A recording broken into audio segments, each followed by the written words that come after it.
Hello, and welcome to my channel. My name is Adriana. If you're new here and you've never seen my videos before, welcome. And if you have seen my videos before or a current subscriber, welcome back. I'm glad to have you here. Today, we're going to talk about PCOS and dieting. Now, there's a lot we're going to go over in today's topic, such as how does dieting affect PCOS, some common diets that you may have came across while researching PCOS, or maybe even a diet you're currently doing or maybe interested in doing. And also we're going to go over some things that research has shown that by removing or adding in certain foods into your diet may help with PCOS. Now, just a couple of quick notes before we get into our topic of the week or today. I mean, I post weekly, but still.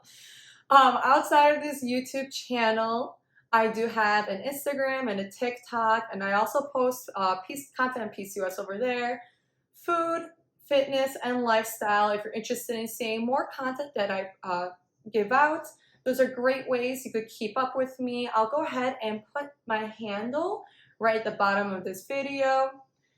Now, when it comes to my YouTube channel, I do post on a weekly basis. So if you don't want to miss on any future videos or you enjoy what you're hearing or enjoy my videos thus far, you go ahead and hit that notification and subscribe button. It's a great way to keep up with what I'm posting. And also it's an amazing way and free to show support for my channel as I continue to grow, and it helps me producing future videos. Now, that's over with. Let's get into today's topic. So we're going to begin here by talking about how does dieting affect PCOS. Now, dieting affects PCOS in two major ways. So it's going to affect your weight management and then your insulin production and resistance. So we'll put that together in one section. On a previous video, I did talk about insulin resistance, but I'll go ahead and touch base with it here today. Again, just in case you haven't seen it or you just need a fresh reminder. I know it's a lot. There's so much that goes on with PCOS. But insulin resistance is when your body cells cannot absorb glucose or blood sugar, is another way to say it, causing your pancreas to compensate by producing more insulin. Now, this can lead to diabetes, and too high insulin levels can cause you to produce more androgens, or also known as male hormones, aka testosterone. Insulin resistance can also be linked to having a higher BMI, along with difficulty of weight management and losing weight. Now, those are all common things that happen with PCOS. So that's a little brief on what insulin resistance is. But following a diet that meets your nutritional needs helps maintain a healthy weight and promote good insulin levels that help with PCOS. Now, while the foods that you eat can affect PCOS, unfortunately, there is no standard diet for PCOS. I wish there was, but there wasn't. But PCOS affects women differently. Hence, different diets may be better for different individuals, especially when it comes down to your lifestyle. If you have any religious restrictions or any other dietary restrictions or even any other medical conditions, they will all affect how your choice of diet for PCOS. So next we're going to cover some of the more common diets you may have came across for PCOS. I'll give out a brief overview on each of the common diets, but I'll get into a deep dive into later videos by doing each diet individually. That way, if you're more interested in a particular diet or curious about it, it'll be a completely separate video. And again, if you want to be notified when those videos do come up, just hit that notification subscribe button. All right, let's get into the first diet. We're going to talk about keto or ketogenic diet. I'm sure everyone's heard about it, or at least heard of it at once. Now, keto is a very low carb diet and high fat. So you drastically reduce your carb intake by replacing it with fat. Reducing your carbs to extreme lows will put your body into a metabolic state called ketosis. This is when your body starts using fat as its main source of energy or fuel. But your body's preferred source of energy is going to come from glucose. So when your body can't produce enough glucose for fuel, your insulin levels will start to decrease. As you can see, this is probably why it's one of the more common diets you'll come across when you're researching PCOS. Now we're going to get into one of the other common diets you may have heard of. It is dairy and gluten-free diet. And just as the name goes, this is when you completely eliminate or limit your intake of dairy and gluten in your diet. This diet is mostly about reducing or removing these foods since they may cause inflammation with some women who have PCOS. It's been suggested that daily consumption of wheat products may contribute to inflammation. Now, inflammation is a big part in PCOS. As for dairy, there is a natural chemical that raises the androgen. Again, androgen is male hormones or testosterone that's released when you consume dairy. Removing dairy can help with acne and inflammation caused by it. So you may have come across someone who avoid dairy or limit it for these reasons. Then we're going to get into another diet, the vegan/vegetarian diet. It is a plant-based diet that helps combat inflammation, lowers cholesterol, and helps with insulin resistance. Now, vegan and vegetarian diets consist of grains, vegetables, nuts, and fruits, while the vegetarian diet does allow for some animal products, such as cheese. Vegan does not. Vegan is completely animal product free, so there's going to be no cheese, no dairy, any of that sort. But a well-planned vegan or vegetarian diet is naturally high in fiber and essential nutrients, but does run the risk of overeating in carbs. So,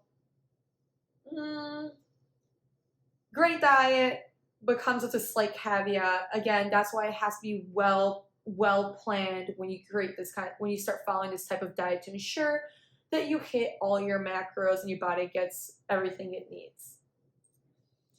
Now, another diet, this is going to be the final diet we're getting into for today, is going to be your anti-inflammatory diet. Now, some foods can create high levels of insulin, oxidative stress, and cause weight gain, which all induce an inflammatory response. Changing or modifying your diet to reduce inflammation can help with PCOS. This diet is about reducing the inflammatory foods such as sugary foods, beverages, spacing out your carbs, and adding in more foods with antioxidants. Now, these are some of the common diets when you're looking into making dietary changes for PCOS. And again, while what you eat has a significant impact on your PCOS, remember there is no standard diet for PCOS. So what may work for you may not work for another person, and what works for your friend may not work for you. We all have different lifestyles that we have to adhere to. We may have religious beliefs. We also have dietary restrictions due to other medical conditions. Again, these are just some of the more common diets, but this is when we're getting to our next topic right here, is that there is research backing up that restricting or adding in certain foods can be beneficial. So some of the foods to reduce or limit from your diet that will help with your PCOS symptoms would be refined carbs such as pastries and white bread. The way I like to say it's like anything that's like the Wonder Bread of a food group, avoid it. Don't eat it. Because usually refined carbs are stripped of their nutrients, so they have no nutritional value. So if you want to eat something, you want to have it be nutritionally dense. Now we're going to go into our fried foods and fast foods. We've always heard it. They're not healthy. And of course, research backs it up. It's not healthy. So any fried foods, fast food restaurants. So that's going to be like your fries, and you're going to have like your deep dish and anything. You get the point. Like your Burger King, Wendy's, McDonald's type things. Then again, we're going to go into our sugary beverages. Those are also not good for PCOS. So you're going to have your sodas and your energy drinks. Energy drinks we'll talk about later on another time, but it can raise your cortisol levels and mess with your wow, I spaced out. How can I space out? I always talk about this too. Ah, how did I forget? Adrenal. Adrenal glands. I don't know how I space out, but yes, caffeine can mess with your adrenal glands. And plus, energy drinks, having them every single day are not that healthy anyways. Liver damage. And then we're going to go into our processed meats, such as hot dogs and sausages, and eating red meat in excess. So that's going to be like your beef and your steak. I know, I love steak. Ugh, so sad. But overeating it or consuming too much of it is not beneficial for your PCOS. But what is beneficial is going to be natural, unprocessed food. So the less processed the food is, the better it is for you. High fiber foods, so foods that have high fiber in it. So it's going to be your chia seeds, your cabbage, anything that's going to be nutritionally dense. Fatty fish such as salmon, tuna, mackerel. Not only awesome in your omega-6s and 3s, they do have a great amount of protein in it too. You're going to have your dark leafy greens such as your spinach and kale. They're also going to be great in iron level. And then other foods such as your broccoli, cauliflower, lentils, legumes, and nuts. Lentils and legumes are a great way as a pasta alternative. If you ever get like the pasta things, if you see my cooking videos, you'll know what I'm talking about. Lower in carbs, lower in calories, higher in the protein. Tastes amazing. Now, that was a lot of information to take in.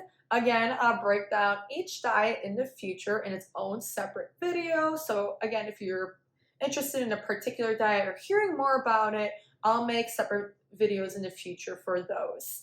Now, with all this information at hand, how do you know which diet is right for you? I mean, it's quite the choice of choosing a diet. So when you choose a diet, it is important to pick one that you could stick to in the long term and turn it into a lifestyle versus like a short-term solution out for fast results. We don't want to end up in this vicious cycle of doing a diet for 2 to 3 weeks, starting to see results, and then start binging out and then going into this vicious cycle of like strict dieting and binging, strict dieting. We don't want that. So it's important to choose a diet that you could adhere to. So it's going to work with your lifestyle, work with your religious views and your medical history, or if you have any other medical conditions or anything else you need to be restrictive of. But a nice way to start a diet and avoid having that crash at the end is by starting making small changes and adjustments daily into your diet and see how you feel with these certain foods that you may remove, limit, and or add. For example, if you're interested in going dairy-free, maybe instead of buying regular yogurt, start buying an almond or a cashew-based yogurt and start incorporating that slowly before changing out your milk, or slowly start reducing your intake of cheese. Those are all small things you could do on a daily basis that'll end up helping you build a habit that you could adhere to this diet versus going like cold straight turkey. But with that being said, I highly recommend that you speak to your registered dietitian or your physical physician, your primary care physician, on creating a diet that works best for you and your nutritional needs, your medical needs, and your lifestyle. Those are the only people who are able to write you down a proper diet down to the macros. If anyone's trying to sell you a diet that's not a registered dietitian or a physical physician, please be aware. I'm a personal trainer. The most I could do is just give nutritional guidance, aka eat the apple, not the chips. But telling you exactly what you need to eat and what you can't eat is out of my scope of practice. That is why you should speak to your registered dietitian or physical physician when it comes to these diets. Again, there is no standard diet for PCOS. It's standard diet for PCOS. That is why it's important, again, to speak to one of those. But with that being said, I would like to know what your thoughts are on the different diets. Like, what are you interested in? Are you currently doing one? Is there one that caught your attention? Or maybe are you just starting to like research because you just found a PCOS? You want to see the available options but I'd love to know what you're currently doing with your diet. So go ahead and drop a comment below. I'd love to read it and just see how everything's working out for you. And how everything's working out for you. I'm a curious person. And I love hearing how women are working with their PCOS, or maybe they discovered something I don't know, or something that works better for you may not work for me. But again, I just love sharing information. Hence, I have created this YouTube channel. But with that being said, I keep saying that today. I don't know why. But I'd also like to say a quick thank you for watching this video as we've came to the end, and for supporting my channel, whether it is through subscribing or hitting that like button or even just dropping a comment below. I truly appreciate it. It does help me grow as a channel, reach more women like yourself, talk more about PCOS, create more awareness about this topic. And it really does help me create more future videos, which I'm excited for. Again, I post videos on a weekly basis on my YouTube channel about cooking, my lifestyle, around PCOS, fitness, and more topics about PCOS. And along with posting those things on my other social media channels. I'll go ahead and end on this note, and I'll see you at the next video.